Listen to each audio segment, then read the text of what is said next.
निकाल समोर येतात। कणकवली नितेश राणे, भिवंडी ग्रामीण शांताराम मोरे जिंकलेले आहेत।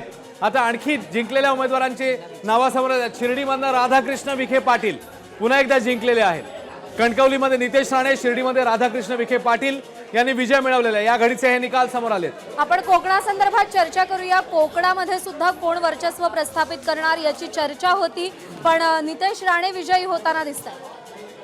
कोकणात सिंधुदुर्ग जिल्ह्याचा आपण जर विचार केला तर तिथे 3 मतदारसंघ आहेत आणि सावंतवाडीला केसरकर साहेब आघाडीवर आहेत आणि नितेश राणे हे सिटिंग आमदार होते आणि आता ते या निवडणुकीत आत्ताच निकाल जाहीर झाला, ते विजयी झाले आहेत। मला वाटतं त्यांच्या मतदारसंघात असणारा दांडगा संपर्क, लोकांची त्यांनी केलेली कामं आणि एकूणच भाजप आणि युती धर्म असणाऱ्या घटक पक्षांनी दिलेली साथ, या सगळ्यांचा परिपाक म्हणून हा पहिला निकाल जो सिंधुदुर्गमधला आहे तो भाजपच्या दृष्टीनं महत्त्वाचा आहे।